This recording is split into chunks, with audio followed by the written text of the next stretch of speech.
love it. Thank you, bro. Where's the bass? Oh, he's got it. All right. Hey, how you doing?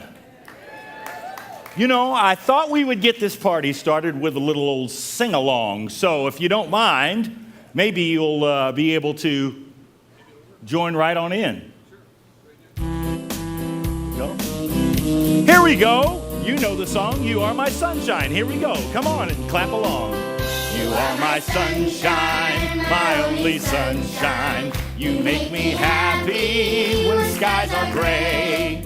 You'll never know, dear, how much I love you. Please don't take my sunshine away. One more time. You are my sunshine, my only sunshine. You make me happy when skies are gray. You never know, dear, how much I love you.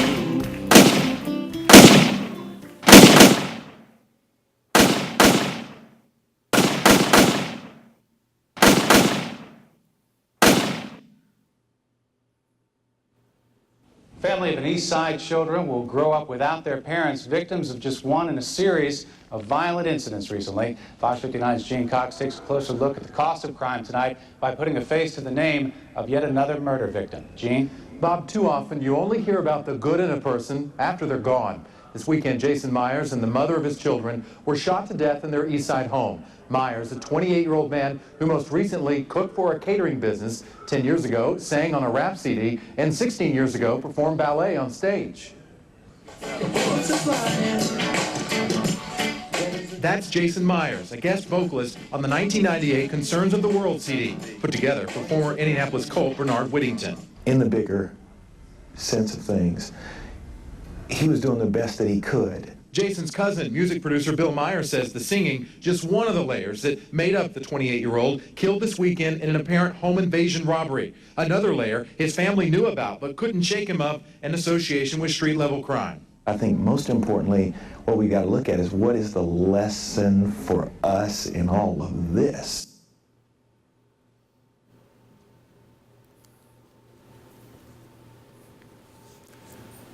What is the lesson for us in all of this?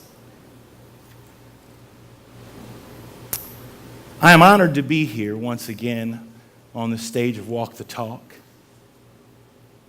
This year marks the 10-year anniversary of my cousin's murder. He and his longtime girlfriend, Danica Radcliffe, were shot and killed in front of their 4 children on the east side of Indianapolis.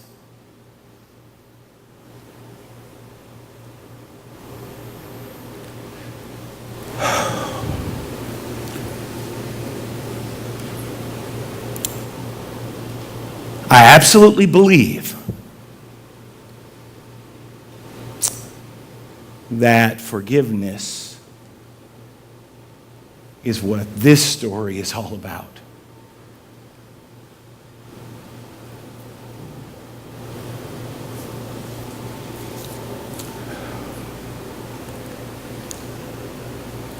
Here's some questions. Did they catch the killer? So often they don't. Thank God they did. 24 hours later, he was apprehended, which began an 18-month period to get to court.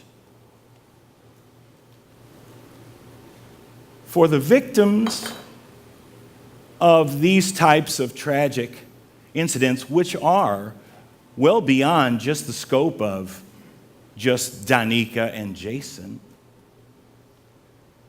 it hits a larger community. It hits that larger family unit as well.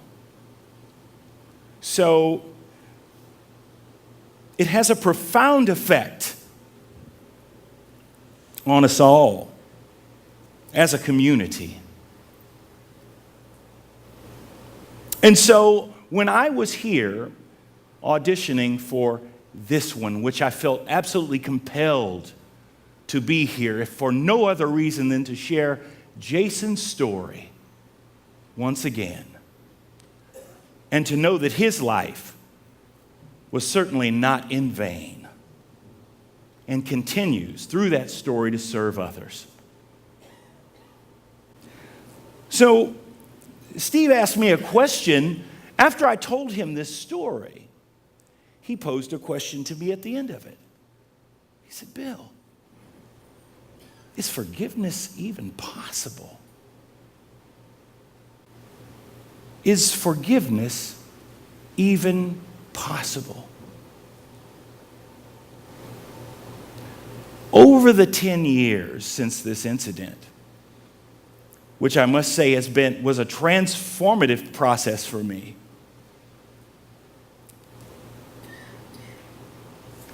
I came across a number of different quotes, a number of different teachings. I joined the ministry not long after this incident because I felt absolutely compelled to walk with others who were going through very similar and trying situations.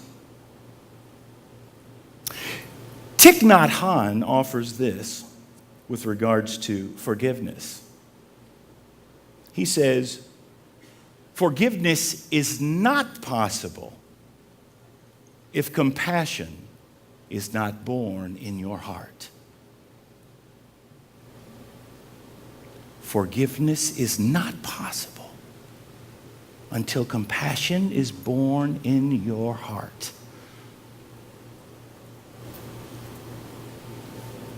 I had the pleasure of doing a show on Martin Luther King Day for the IMA. It was called The Music, Martin and Me. And during that time, I got a chance to really dive a little bit deeper into my favorite American figure, which was Martin Luther King.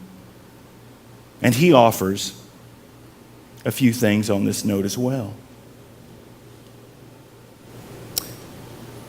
You must love the person and hate the evil deed.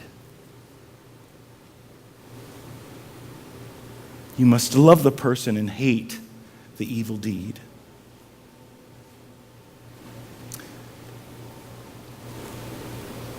Forgiveness is by far probably the most difficult topic as it relates to humanity, quite frankly.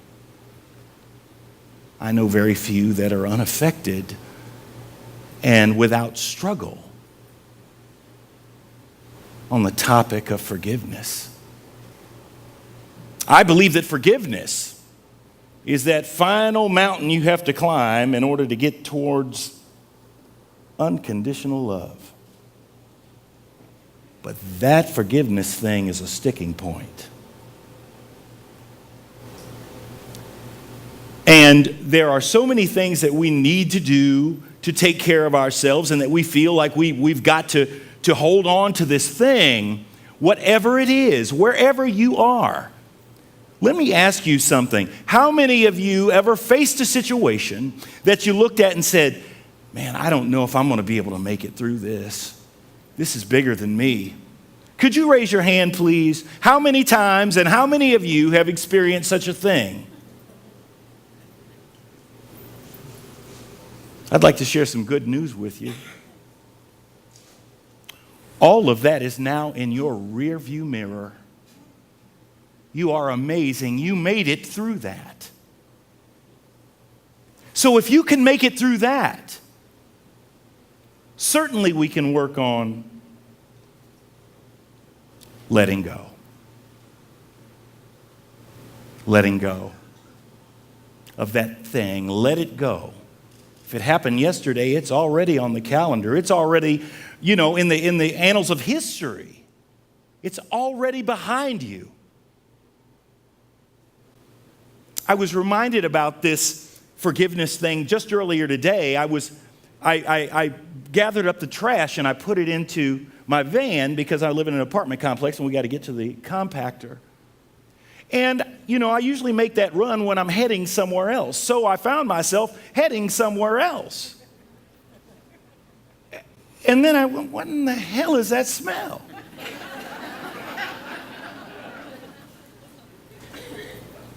And I realized that I was carrying this trash with me. So what I'm saying to you is, I think that we can leave some of that trash behind us as we move forward.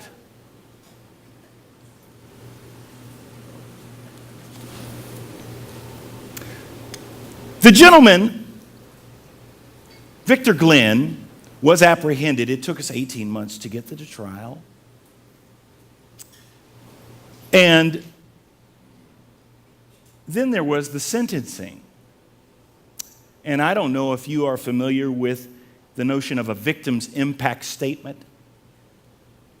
But they allowed two family members to deliver the victim's impact statement. One was my Aunt Gloria, the mother of Jason. And she selected me to be the second person because I had companioned her through the funerals, through the prosecutor's office, through all of these events over the course of 18 months.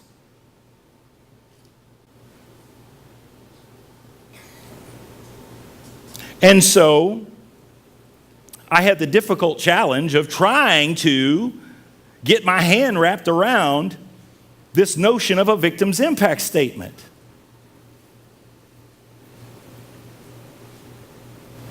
And it will hopefully play here in just a second.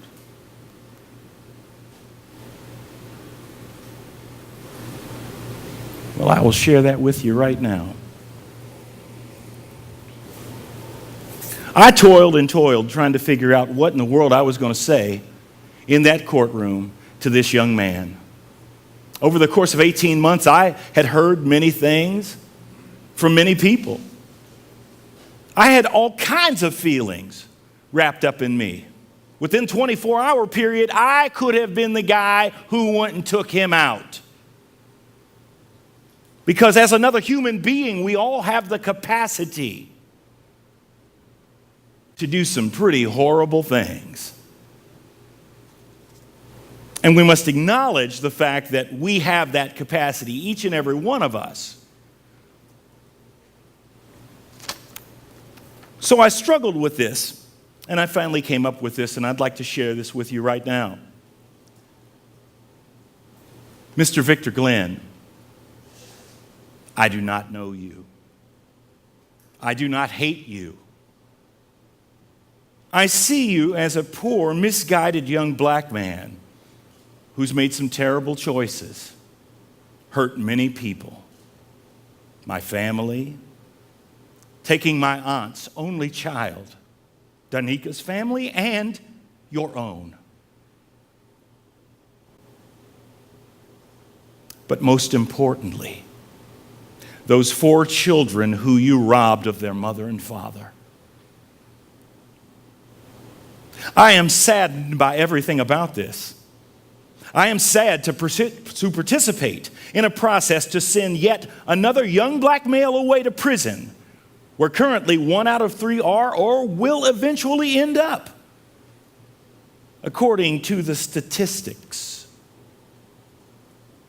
A horrible tragedy indeed, one shared by no other ethnic group in America, only the African American community. However, as you have admitted to the crimes that you have committed, you seem to have no regard for human life. There is no justification for the destruction that you have brought to many. As you have shown no remorse in the actions that you have taken, I would ask that the court show no mercy in delivering its sentence. And I hope you receive the maximum sentence by law. In closing, I would like to share with you a message from Jason Wesley Myers. Now we wondering why we all die, moms cry, finding the only way to get by is to get high. But only if we had love to sniff, maybe just a little bit, life's joys we wouldn't miss. Like this, a rose with a soft kiss, heavenly bliss. We all need true indeed with speed. Our hearts could beat as one, keeping our hearts pure as a dove. Just as long as we what? Spread love.